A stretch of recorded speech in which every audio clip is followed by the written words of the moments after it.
আমি এই মুভিটি বর্ণনা করব। সম্প্রতি আমি এই মুভিটি বর্ণনা করেছি। যারা এখনও দেখেননি তারা আমার ডিসক্রিপশনে অথবা পিন কমেন্টের লিঙ্ক থেকে বর্ণনাটি দেখে আসতে পারেন। গল্পের শুরুতে আমরা অল্প বয়সী তিনটে ছেলে ও একটি মেয়েকে দেখতে পাই, যারা একই বিল্ডিংয়ের ভিন্ন ফ্ল্যাটে থাকত।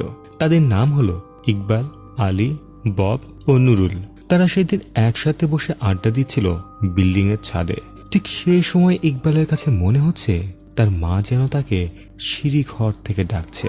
এখানে আমরা জানতে পারি ইকবাল ও তার মায়ের মধ্যে এক অলৌকিক শক্তি ছিল। তারা অন্তর্দৃষ্টি দিয়ে অদ্ভুত প্রাণী, আত্মা, জিন, এমনকি মানুষের মৃত্যু পর্যন্ত দেখতে পেত। ইকবাল তার মায়ের কণ্ঠস্বর অনুসরণ করতে করতে পৌঁছে যায় বিল্ডিংয়ের একটি এলিভেটরের সামনে, যেখানে তার মা একটি ব্যাগের ভেতর থেকে তার, ইকবাল ও ইকবালের বাবার তিনজনের তিনটি টর্চ বের করে, যার মধ্যে ইকবালের মায়ের টর্চটি জ্বলে উঠলে হঠাৎ ইকবাল দেখতে পায় তার মায়ের এক ভয়ঙ্কর চেহারা। কিছুক্ষণের মধ্যেই সব কিছু স্বাভাবিক হয়ে যায়। সে একা দাঁড়িয়ে দেখে এলিভেটরের ভেতরে কেউ নেই। অবাক করার বিষয় হলো এলিভেটরের বাইরে দাঁড়িয়ে আছে তার মা ও তার ছোট বোন। তাহলে এতক্ষণ এলিভেটরের ভেতরে কে ছিল? এখানে ইকবালের মা বলে, আমি অনেকক্ষণ ধরে তোমাকে খুঁজছি। এরপরে আমরা ইকবালের বাবাকেও দেখি। তার পরিবারে 4 জন। বাবার নাম হলো নরম্যান, মায়ের নাম দিনা ও বোনের নাম ইলিয়া। ইকবালের মা ও বাবা এক্সোরসিজম করেই তাদের জীবন কাটাতো। এই কাজে ইকবালও তার বাবা মাকে সাহায্য করত। তারা সেদিনও সেই কাজের উদ্দেশ্যেই এক ক্লায়েন্টের বাড়িতে যাচ্ছিল। যাবার সময় ইকবাল তার বাবাকে বলে, আমার আজকে কেন যেন অদ্ভুত মনে হচ্ছে, আর তাই আমি মনে করি আজকে আমাদের যাওয়া ঠিক হবে না। কিন্তু তার বাবা ইকবালের কোনো কথা শোনে না। এরপর তারা সন্ধ্যার সময় যখন জঙ্গলের পথ ধরে ক্লায়েন্টের বাড়ির দিকে যাচ্ছিল, তখন রাস্তার মাঝে তাদের গাড়ি নষ্ট হয়ে যায়। ব্যাপারটা দেখার জন্য নরম্যান ও দিনা গাড়ি থেকে নামলে দিনা বলে, তুমি কি লক্ষ্য করেছ ইতিমধ্যে 2 বার আমরা এই একই জায়গায় অতিক্রম করেছি? উত্তরে নরম্যান বলে, তোমার মতো বিশেষ ক্ষমতা আমার নেই, তাই আমাকে অ্যাপের ওপরে নির্ভর করতে হয়। তুমি তোমার শক্তি প্রয়োগ করে সঠিক পথটা খুঁজে বের করো। এমন সময় ইকবাল গাড়ি থেকে নামলে বনের চারিপাশে চলে আসে ভয়ঙ্কর জিন ও প্রেতাত্মা। সেই সময় দিনা অর্থাৎ ইকবালের মা একটি ব্যাগের ভেতর থেকে 3টি টর্চ বের করে। একটি টর্চ ইকবালের দিকে এগিয়ে দিলে সে বুঝতে পারে এই দৃশ্য সে আগেই দেখেছে, আর তাই সে বিপদের আভাস পেয়ে তার বাবাকে পুনরায় বলে, আমি চাই না মায়ের কিছু হোক, তাই অন্য কাউকে এই কাজের দায়িত্বভার দিয়ে দিন। কিন্তু নরম্যান ইকবালের কথায় কান না দিয়ে বলে, যত তাড়াতাড়ি আমরা কাজ শেষ করব তত তাড়াতাড়ি আমরা ফিরতে পারবো। এরপর তারা বাকি পথ পায়ে হেঁটে পাড়ি দেয়, যেখানে তারা বনের চতুর্দিকেই বিভৎস সব আত্মা ও জিনদের ঘুরে বেড়াতে দেখে। একসময় তারা ক্লায়েন্টের বাড়িতে পৌঁছে যায়। তখন ইকবালের মা তাকে বলে, তুমি ও আমি যে অদ্ভুত জিনিসগুলোকে দেখতে পাচ্ছি তারা আমাদেরকে কোনো ক্ষতি করতে পারবে না, তাই ভয় পেও না। ভেতরে প্রবেশ করলে তাদের দেখা হয় একটি মহিলার সঙ্গে, যে তাদেরকে জানায় 1 সপ্তাহ আগে তার বোন জুরা স্কুল ক্যাম্পেইন ট্রিপের জন্য একটি বনে যায়, যেখান থেকে ফেরার পরে জুরা অস্বাভাবিক আচরণ করছে। সেই কথা শুনে নরম্যান ইলিয়াকে বাড়ির ভিতরে একটি জায়গায় বসতে বলে সকলে মিলে জুরার ঘরে যায়। ঘরে প্রবেশ করতেই দেখা যায় জুরা নামের মেয়েটির ভেতরে ভর করেছে এক শয়তান জিন। সে ভয়ঙ্কর দৃষ্টিতে চেয়ে আছে, আর অন্য একটি মেয়ে হাওয়ায় ভাসছে। জুরাকে দেখতেই দিনা বলে ওঠে, এটা আলহিন্ন জিন হতে পারে। এই কথা বলেই দিনা অলৌকিক শক্তি প্রয়োগ করে হাওয়ায় ভেসে থাকা মেয়েটিকে নিচে নামিয়ে নিয়ে আসে। এই দৃশ্য দেখে জুরার শরীরের ভেতর থাকা সেই জিনটি খেপে গিয়ে গলা টিপে ধরে ইকবালের। এই সময় ইকবাল বলে, মা, এটা আলহিন্ন জিন নয়, আমাকে বলো কি করতে হবে। উত্তরে দিনা বলে, তুমি তোমার ক্ষমতা ব্যবহার করো। তখনই সেই শয়তান জিন তাদেরকে বোকা বানিয়ে বেরিয়ে আসে জুরার মাথার পেছন দিক থেকে, আর সে ধীরে ধীরে ইকবালের মুখের ভেতরে যাওয়ার চেষ্টা করতে থাকে। এই দৃশ্য দেখে দিনা ইকবালকে বাঁচানোর জন্য জিনকে তার নিজের শরীরে প্রবেশ করায়। শয়তান জিন এখন দিনার শরীরে। এমন সময় নরম্যান দৌড়ে এসে দিনার মুখের থেকে সেই জিনটি টেনে বের করার চেষ্টা করে। অবশেষে জিনকে বের করে একটি কাচের বোতলে আটকে রাখে। এই সময় দিনা বলে, সে আমাকে ঠকিয়েছে, আসলে ওটা আলহিন্ন নয়, আল গিলান জিন। সে এখানে ইকবালকে হত্যা করতে চেয়েছিল। এরপর দিনা দোয়া পাঠ করতে করতে মারা যায়। এই ঘটনায় ইকবাল ও তার পুরো পরিবার অনেক ভেঙে পড়ে। পরদিন ইকবালের মাকে দাফন করা হয়। এরপর থেকেই ইকবাল তার মায়ের মৃত্যুর জন্য বাবাকেই দোষারোপ করতে থাকে, কেননা নরম্যান যদি সেদিন ইকবালের কথা শুনতো তাহলে আজ তার মা বেঁচে থাকতো।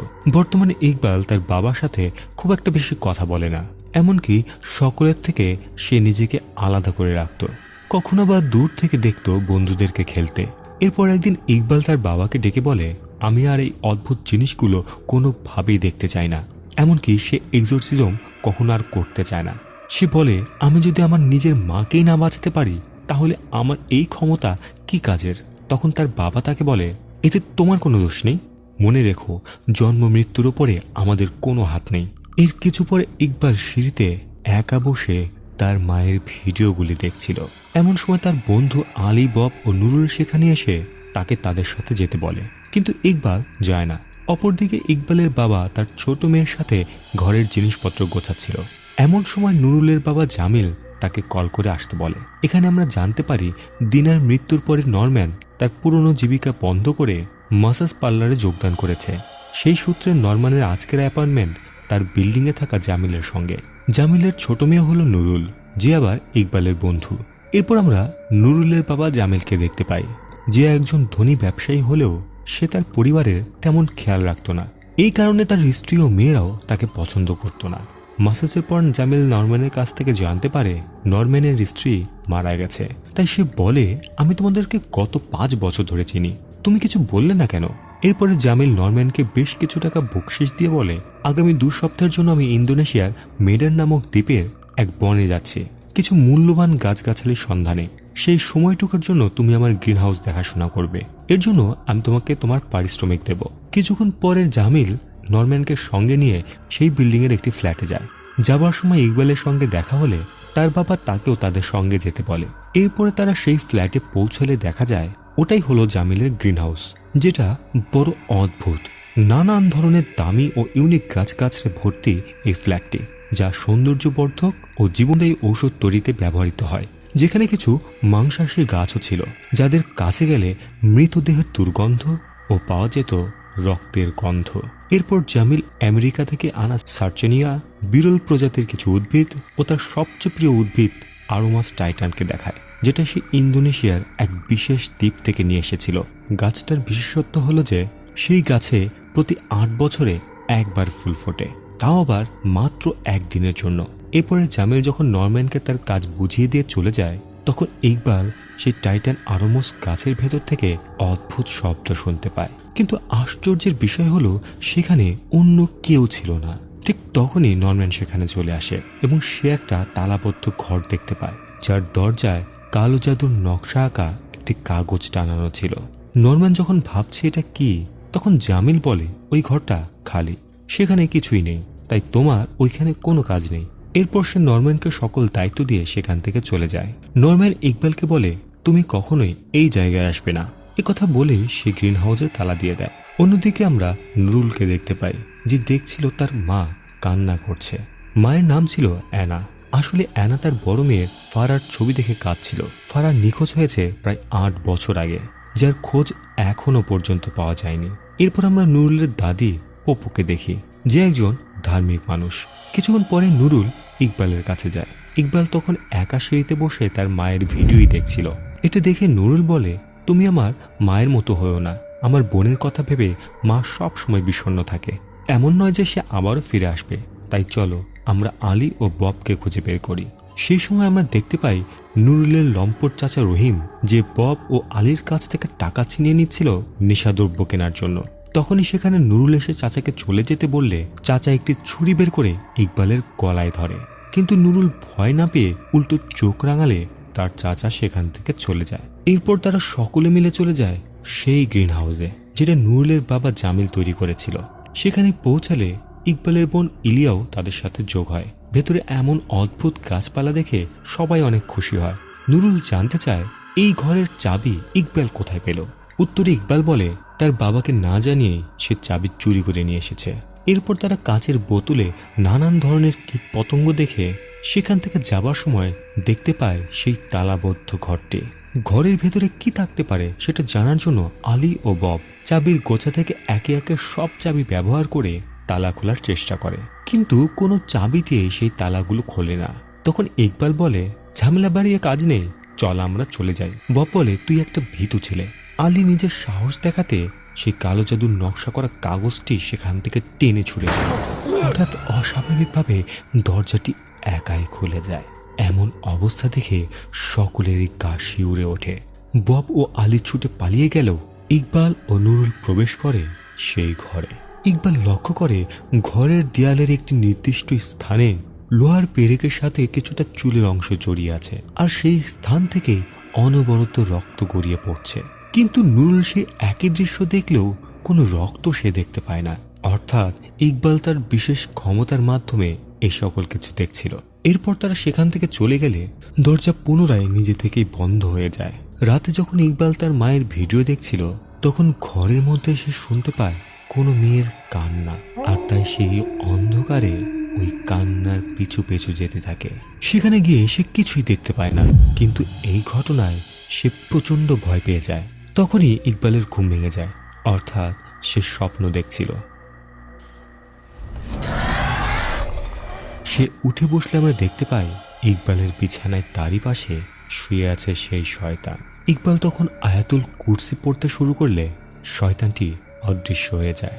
এরপর ইকবাল প্রচন্ড ভয় পেয়ে বাইরে এলিভেটরের সামনে গিয়ে দাঁড়ালে সে দেখে সেখানে দাঁড়িয়ে আছে নুরুলের দাদি, যার মাথার এক পাশ কাটা ছিল। এই দৃশ্য দেখে ইকবাল আরো ভয় পেয়ে যায়, আর তাই সে দ্রুত পালিয়ে বিল্ডিং এর বাইরে সেখানে চলে আসে যেখানে তার মায়ের কবর দেওয়া হয়েছে। কবরের পাশে বসে সে তার মায়ের ভিডিও দেখতে থাকে। তার বাবাও সেখানে চলে আসে তাকে খুঁজতে খুঁজতে, আর সে ইকবালকে বাড়িতে ফিরিয়ে নিয়ে যায়। ছেলের এমন অবস্থা দেখে নরম্যান পরের দিন এক হুজুরকে ডেকে নিয়ে আসে। নরম্যান বলে তিনি যেন ইকবালের বিশেষ শক্তিটি বন্ধ করে দেন। হুজুর বলে এটা সঠিক সিদ্ধান্ত নয়, আর আমরা এটাও জানি না যে ইকবালের ভেতরে কতটা শক্তি আছে। ইকবালের অবস্থা দেখে অবশেষে হুজুর তার অন্তর্দৃষ্টির দেখার ক্ষমতাটি স্থির করে দেয়। সেই সাথে একটি কাগজে অন্তর্দৃষ্টির সিল খোলার জন্য একটি আয়াত লিখে দেয়। যদি কখনো প্রয়োজন পড়ে তাহলে নরম্যান সেটা ব্যবহার করতে পারবে। এই সূত্রে আরো একটি কথা বলে রাখি, ইকবালের যে শুধুমাত্র অন্তর্দৃষ্টি ছিল তা কিন্তু নয়, সে চাইলে অশুভ শক্তির বিরুদ্ধে লড়তেও পারত। কিন্তু ইকবালের মনে ভয় থাকার কারণে সে তার শক্তিকে ব্যবহার করতে পারত না। এরপর আমরা নুরুলের মা এনাকে দেখতে পাই, যাদের কাজ শেষে বাড়িতে ফিরে আসলে তার শাশুড়ি মা পপুকে বলে একসাথে খাবার জন্য। তখনই পপু দেখতে পায় এলিভেটরের দরজা বারবার খোলা বন্ধ হচ্ছে। সে ধীরে ধীরে সেদিকে এগিয়ে যায়। হঠাৎ দেখে এলিভেটরের ভেতর দাঁড়িয়ে আছে একটি মেয়ের আত্মা, যার পেছনে দাঁড়িয়ে ছিল ভয়ঙ্কর দেখতে একটি জিন, যেই জিনটিকে ইকবাল তার বিছানায় তারই পাশে শুয়ে থাকতে দেখেছিল। এরপর ইকবাল যখন তার বাবা ও বোনের সাথে মুভি দেখতে যাচ্ছিল, তখন পপু এগিয়ে গিয়ে ইকবালের কানে কানে বলে আমরা সবাই অভিশপ্ত। এ কথা বলেই সে জীবন্ত লাশের মতো এগিয়ে যেতে থাকে ফ্ল্যাটের বেলকনির দিকে। ইকবাল অবাক হয়ে শুধু তাকেই দেখছিল, সে এমনটা কেন করছে। এমন সময় ইকবালের বাবা ডাক দিলে সে সেখান থেকে চলে যায়। এরপরে পপু নিজে থেকেই বেলকনি থেকে ঝাঁপ দেয়। উপর থেকে পড়ে পপু সেখানেই মারা যায়। এরপরে বিল্ডিং এর সকল মানুষ যখন ছুটে চলে আসে, তখন আমরা দেখতে পাই ইকবাল শুধু দেখতে পাচ্ছিল যে শয়তান পপুর শরীরের রক্ত জিভ দিয়ে চেটে খাচ্ছিল। এর মানে বোঝা যায় তখনও পর্যন্ত ইকবালের সেই বিশেষ শক্তি সিল হয়ে যায়নি। এরপরে ইকবাল সিনেমা হলে পৌঁছালে সেখানে নুরুলের চাচার এক ভয়ঙ্কর রূপ ধরে শয়তান তাকে ভয় দেখায়, যার ফলে নুরুল বুঝে যায় গ্রিন হাউসের সেই ঘরটি খোলার পরে শয়তান জেগে উঠেছে, আর সেই একে একে সকলকে শেষ করে ফেলছে। অপরদিকে তখন লম্পট রহিম গ্রিন হাউসের সামনে দিয়ে যাবার সময় দেখে গ্রিন হাউসের দরজা নিজে থেকেই খুলে যাচ্ছে। চুরি করার মতলবে সে ভিতরে ঢুকলে আমরা দেখি তখন ইকবালের বাবা গাছে পানি দিচ্ছিল, আর তার কানে হেডফোন থাকার কারণে সে কোনো শব্দ শুনতে পাচ্ছিল না। এমন সময় সে শয়তান রহিমকে সেই ঘরের ভেতরে টেনে নিয়ে যায়, তারপর তাকে নৃশংসভাবে মেরে ফেলে। এমন সময় পাশে আমরা সেই মেয়ের আত্মাকে দাঁড়িয়ে থাকতে দেখি, যাকে পপু এলিভেটরের ভেতরে দেখেছিল। এরপর আমরা শেষ কার্যের অনুষ্ঠান দেখতে পাই, যেখানে ইকবাল আসলে শুনতে পায় পপুর মৃতদেহটা যেন ফিসফিস করে তাকে বলছিল আমরা অভিশপ্ত, যেটা দেখে ইকবাল প্রচন্ড ভয় পেয়ে যায়। তখনই সে আলী আর ববকে রক্তমাখা জীবন্ত লাশ হয়ে পাশে দাঁড়িয়ে থাকতে দেখে, কিন্তু এ সময় তো তারা বেঁচে আছে। তাহলে সে সব দেখছে কেন? ছুটে পালিয়ে গেলে একসময় সে বুঝতে পারে তার দুই বন্ধু আলী ও বব খুব দ্রুত মরতে চলেছে। তাই ইকবাল বব ও নুরুলের সাথে দেখা করে এ বিষয়ে আলোচনা করতে থাকে। আলোচনার সময় জানা যায় তারা সকলেই কোনো এক মেয়ের কান্নার শব্দ শুনতে পায়। এমনকি তাদের মনে হয় কে যেন তাদের পিছু নিচ্ছে। এমনকি আলীকেও খুঁজে পাওয়া যাচ্ছে না। তখন ইকবাল বলে, আমাদের সেই জাদুর নকশা করা কাগজটি ফিরিয়ে দিতে হবে। সেই কথা শুনে বব বলে, আমার মরার কোনো শখ হয়নি যে আমি ওখানে আবার যাব। তোমরা পারলে তোমরা যাও, আমি কোনোভাবেই যাচ্ছি না তোমাদের সাথে। তখন ইকবাল ও নুরুল মিলে যায় সেই গ্রিন হাউসে, যেন তারা কালো জাদু করা সেই নকশার কাগজটি খুঁজে পুনরায় দরজায় টাঙিয়ে দিতে পারে। ইকবাল সেই কাগজটি দেখে যেটি সেই ঘরের ভেতরে ছিল। যখনই সে সেটা কুড়িয়ে নিতে যায় তখনই তার দিকে এগিয়ে আসে শয়তানের হাত। এমন সময় সে শুনতে পায় নুরুলের চিৎকার।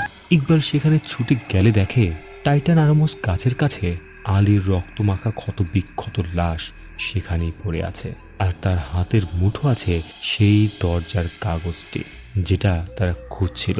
এরপরে পুলিশ এলে নরম্যানকে জিজ্ঞাসাবাদ করা হয়, কেননা সে তখন ওই গ্রিন হাউসের দেখাশোনা করছিল। পুলিশ চলে যেতে নরম্যান বোঝে যায় ইকবাল তার বন্ধুদেরকে নিয়ে গ্রিন হাউসে গিয়েছিল। তাই সে ইকবালের উপরে প্রচন্ড রেগে যায় আর বলে, আমার বারণ করা সত্ত্বেও তুমি কেন গিয়েছিলে সেখানে? পুলিশ এখন আমাদের পিছু পড়েছে। জেলে যাওয়ার খুব শখ হয়েছে তোমার, তাই না? আমাকে বলো আলী সেখানে কিভাবে গেল? ইকবাল তখন বলে, আমি জানি না সে কিভাবে ওখানে ঢুকলো, তবে গতকাল আলী, বব, নুরুল ও ইলিয়াকে নিয়ে আমি সেখানে গিয়েছিলাম। আলী আর বব মিলে কাগজটা ছুঁড়ে ফেলেছিল। তখনই আমি অনুভব করলাম সেখান থেকে মুক্তি পেল কোনো এক শয়তান। সেই কথা শুনে নরম্যান বলে, বাজে কথা বলো না, তোমার ক্ষমতা সিল করা হয়েছে, আর ওই নকশার কাগজ তা যে কেউ কিনে লাগাতে পারে। এ কথা বলে সে আবারও রেগে যায়। কিছুক্ষণের মধ্যেই মা মরা ছেলের প্রতি দুর্বল হয়ে নরম্যান নিজেকে সামলে নেয়। তখন ইকবাল দুঃখ প্রকাশ করে বলে, মা ও আমার মধ্যে যা আছে তা তোমার নেই, তাই তুমি কখনোই আমাকে বুঝবে না বাবা। এ কথা বলেই ইকবাল সেখান থেকে চলে যায়। রাতে ইকবাল তার মায়ের ভিডিও দেখার সময় তাদের ওপরের ফ্ল্যাট অর্থাৎ নুরুলদের ফ্ল্যাটের ভেতর থেকে আবারও ভেসে আসছিল সেই মেয়ের কান্না। সেই বিষয়টি দেখার জন্য উপরের ফ্ল্যাটে গিয়ে নুরুলকে খুঁজতে থাকে। এমন সময় আমরা দেখি ওই ফ্ল্যাটে হেঁটে বেড়াচ্ছে পোপোর আত্মা। এরপর ইকবাল যখন পোপোকে দেখে তখন তার ভেতরে ভর করে সেই শয়তান। সে বসে পড়ে খাবার টেবিলে। পোপোর আত্মা তার দিকে খাবার এগিয়ে দেয়। ইকবাল খাওয়া শুরু করতেই নিজের জ্ঞান ফিরে পায়। তখন সে দেখতে পায় সে খাচ্ছিল কাঁচা মাছ। এমন সময় সে লক্ষ্য করে পোপোর আত্মা একটি ছুরি দিয়ে নিজের পেট চিরে ফেলছে। এতে তার নাড়ি ভুড়ি বেরিয়ে আসে। এরপর ইকবাল নুরুলকে দেখে যে তখন তার সামনে বসে খাচ্ছিল একটি বাচ্চার লাশ, যেটা দেখা মাত্রই ইকবাল জ্ঞান হারিয়ে ফেলে। এই ঘটনাগুলোর পর থেকে ইকবাল দুশ্চিন্তা করতে থাকে যে নুরুলও হয়তো বিপদে আছে। সে প্রচন্ড ভয় পেয়ে যা দেখেছিল তার সবকিছুই নুরুলকে বলে দেয়। অপরদিকে নরম্যান তার মেয়ে ইলিয়াকে সঙ্গে করে নিয়ে গ্রিন হাউসের ভেতরে যায় গাছে পানি দেওয়ার জন্য। সেখানে তাদেরকে পুলিশ আটকালে নরম্যান বলে 15-20 মিনিটের মধ্যে আমার কাজ শেষ হয়ে যাবে। এ কথা শুনে পুলিশও তাদেরকে গ্রিন হাউসে প্রবেশ করার অনুমতি দেয়। এদিকে আমরা দেখতে পাই সেই সময় গ্রিন হাউসের সেই বন্ধ ঘরের ভেতরে শয়তান জিন ববকে টেনে নিয়ে যাচ্ছে আর কিছুক্ষণের মধ্যেই তাকে মেরে ফেলে। এদিকে নরম্যান তার পেছনে ঘটা এর কোনো কিছুই টের পায় না। এরপর ববের মৃত্যুকে ঘিরে পুলিশ যখন পুনরায় গ্রিন হাউসে আসে তখন গাছের টব সরানোর সময় একটা টব ভেঙে যাওয়ায় মাটির ভেতর থেকে মানুষের মুখের চোয়াল ও হাড়ের টুকরো বেরিয়ে পড়ে। আর এই ঘটনার দায়ে পুলিশ নরম্যানকে অ্যারেস্ট করে। এরপর রাতে নুরুল তার মার সঙ্গে ফ্ল্যাটে ফিরে এলে ইকবাল ও ইলিয়াকে একা দেখে তাদের বাড়িতে রাতে খাবারের জন্য ডাকে। তারা একসাথে বসে খাবার খাচ্ছিল। এমন সময় সেখানে চলে আসে সেই মেয়েটির আত্মা। ইলিয়া আত্মাটি দেখেই চিৎকার করে ওঠে আর নুরুল বলে, ওটা আমার বোন ফারা। তখনই সেই মেয়েটির আত্মার পেছনে এসে দাঁড়ায় সেই শয়তান। এরপর আত্মাটিকে তার নিজের ভেতরে নিয়ে নেয়। শয়তান এগোতে শুরু করলে ইকবাল তার নিজের শক্তি প্রয়োগ করে তাকে আটকানোর জন্য, কিন্তু হুজুর তার সেই শক্তিকে সিল করে দিয়েছিল। সিল করার ফলে আসলে ঘটেছিল অন্তর্দৃষ্টি দেখার শক্তিটি সিল না হয়ে শয়তানকে আটকানোর ক্ষমতা যে ইকবালের ছিল সেটি সিল হয়ে গেছে। তাই সে কিছুই করতে পারে না। এরই মধ্যে সেই শয়তান জিন নুরুলের শরীরের ভেতরে ঢুকে যায়। ইকবাল তখন নিশ্চিত হয়ে যায় ওই ঘর খোলার কারণেই এর সকল কিছু ঘটছে। তাই সে ওই শয়তানকে ঘিরে থাকা তথ্য সংগ্রহ করতে আবারও চলে যায় সেই গ্রিন হাউসে। সেখানে পৌঁছালে সে দেখে সেই বিশেষ দ্বীপ থেকে আনা টাইটান আরমোস গাছটি থেকে গড়িয়ে পড়ছে রক্ত। কিন্তু সে যখন মোবাইলে সেই গাছের ছবি তোলে তখন দেখা যায় সবকিছু স্বাভাবিক। অপরদিকে পুলিশ নরম্যানকে জিজ্ঞাসাবাদ করার সময় সেই কালো জাদু নকশা করা কাগজটি দেখালে সে বুঝে যায় ইকবাল যা বলেছে সব সত্য ছিল। আর তাই সে সেখান থেকে পালিয়ে বাড়িতে চলে আসে। যেহেতু পুলিশের কাছে নরম্যানের বিরুদ্ধে শক্ত কোনো প্রমাণ ছিল না, তাই তারাও তাকে বাধা দেয় না। আসলে নরম্যানের উদ্দেশ্য ছিল তার 2 সন্তানকে ওই শয়তান জিনের হাত থেকে বাঁচানো। এরপর নরম্যান যখন ইকবাল ও ইলিয়াকে নিয়ে নুরুলের ফ্ল্যাটে যায় তখন তারা দেখতে পায় নুরুলের ভেতরে ঢুকে আছে সেই শয়তান জিন, আর যে তার মার মুখে জোর করে খাবার ঠুসে দিচ্ছে। সে এমন ভয়ঙ্কর দৃশ্য দেখে নরম্যান তাকে থামানোর জন্য প্রশ্ন করে, তোমার বাবা মার নাম কি? নুরুলের শরীরে থাকা জিনটি উত্তর দেয়, জামিল বিন আহমেদ। নুরুলের হাত থেকে অ্যানা মুক্তি পেলে বলে ওঠে, নুরুল পশুর মতো আচরণ করছে, দ্রুত ডাক্তার ডাকা উচিত। নরম্যান বলে, ডাক্তার কিছুই করতে পারবে না, ওর মধ্যে একটাই লক্ষণ দেখা যাচ্ছে, সে শুধু বাবার নাম মনে রাখতে পারে। মনে রাখবেন, বব, আলী ও পপু নুরুলের শরীরের ভেতরে থাকা জিনের হাতেই মারা গেছে। একথা বলেই নরম্যান দোয়া পড়তে পড়তে নুরুলের মাথায় হাত রাখে আর ধীরে ধীরে তাকে শান্ত করে দেয়। কিন্তু তার শরীর থেকে জিন কোনোভাবেই বের হয় না।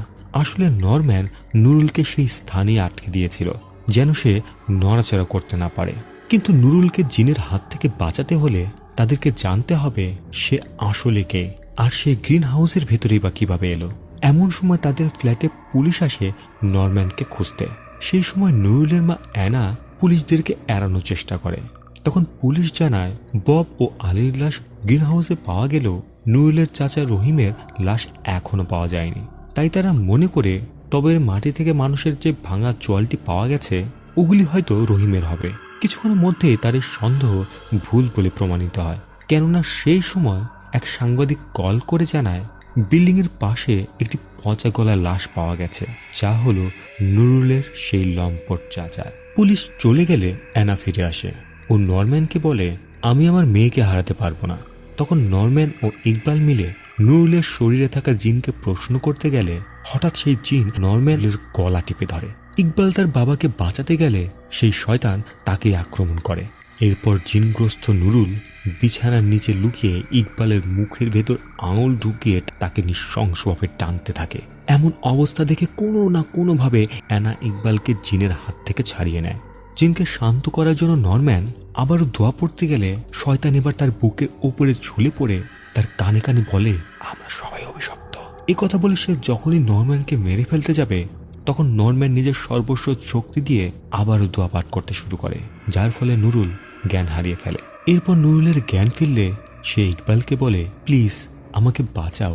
নরম্যান নুরুলকে বিছানায় শুইয়ে দেয়। এরপর সে অ্যানাকে প্রশ্ন করে, তোমাদের পরিবারে কেউ কি জিনের উপাসনা করে? আসলে নুরুলের শরীরে যে জিন আছে তার নাম হলো হান্তুরায়া। এই জিনের একজন মুনিব আছে। নুরুল বারবার তার বাবাকে ডাকছিল, তাই নরম্যান মনে করে তার বাবাই তাকে সাহায্য করতে পারবে। এই কথা ভেবে তারা জামিলকে তার পছন্দের ফুলের গাছ আরমোস টাইটেনের একটি ছবি পাঠায়। কিছুক্ষণের মধ্যে আবারও নুরুলের ভেতরে থাকা সেই জিন জেগে ওঠে। হঠাৎ সে বিছানার উপরে দাঁড়িয়ে এক অদ্ভুত প্রাণীর জন্ম দিয়ে সেখান থেকে পালিয়ে যায়। ইকবাল তার বাবাকে বলে সে ওই শয়তানকে নিজের শরীরে ধারণ করে নুরুলকে বাঁচাতে চায়, ঠিক যেভাবে তাকে বাঁচাতে তার মা শয়তানকে নিজের মধ্যে নিয়েছিল। কিন্তু নরম্যান তার ছেলেকে সমস্যায় ফেলবে না বলে তখনও তার ওই বিশেষ ক্ষমতার সিল খুলে দেয় না। এরপর তারা ঘরের বাইরে এলে দেখে ইলিয়া কোথাও নেই। তারা খোঁজাখুঁজি করতে দেখে রান্নাঘরের এক কোণায় সে ভয়ে ভয়ে তাদের দিক তাকিয়ে ইশারা করে ওপরের দিকে। তখনই আচমকা নুরুল এক ছুরি হাতে নিয়ে ইকবালের উপরে হামলা করে দেয়। ইকবালকে বাঁচাতে তার বাবা চলে আসলে তার বুকে ছুরিটা বিঁধে যায়। পরিস্থিতি খারাপ বুঝে নরম্যান ইকবালের সেই শক্তিটি ফিরিয়ে দেয়।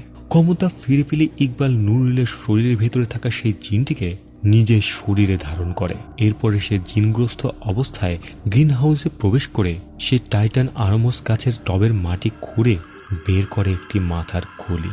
তারপর সে ওই বন্ধ ঘরের ভেতরে প্রবেশ করে দেয়ালের সেই স্থান করতে থাকে যেখান থেকে একটা সময় সে রক্ত বেরোতে দেখেছিল। করতে করতে একটা সময় দেয়ালের ওই স্থান থেকে কাপড়ে মোড়ানো কোনো এক জিনিস সে খুঁজে পায়। অপরদিকে আমরা দেখি জামাল বন থেকে ফিরে এসেছে। ও নরম্যানের মেসেজ দেখেছে। এদিকে নরম্যান ছেলের শরীরের ভেতর থেকে জিনকে বের করার চেষ্টা করছিল। সে সময় আমরা দেখি ইকবাল অন্ধকার জগতে আছে, যেখানে তার দেখা হয় তার মায়ের সাথে। কিন্তু ইকবাল বুঝতে পারে ওটা তার মা নয়, বরং সেটা হলো ওই শয়তান জিন। ঠিক তখনই ইকবাল দোয়া পাঠ করতে থাকে, যার ফলে শয়তান সেখান থেকে চলে যায় আর ইকবাল পুনরায় এই জগতে ফিরে আসে। এরপর অ্যানা কাপড়ে মোড়ানো সেই জিনিসটাকে দেখতে কাপড়টি খোলে, যেখানে সে দেখতে পায় একটি নবজাতক বাচ্চার লাশ রয়েছে।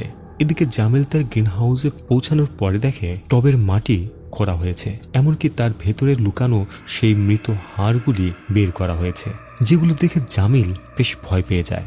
ঠিক সেই মুহূর্তে অদৃশ্য কোন এক শক্তি তার পা টেনে ধরে নিয়ে যায় সেই বন্ধ ঘরে, যেখানে তখন ইকবাল ও বাকি সকলে উপস্থিত ছিল। তারা জামিলকে আসতে দেখে চমকে ওঠে। তখনই সেই শয়তানটি জামিলের চোখের সামনে তার অতীতের কিছু দৃশ্য দেখিয়ে সকলকে জানিয়ে দেয় সে আসলে কে।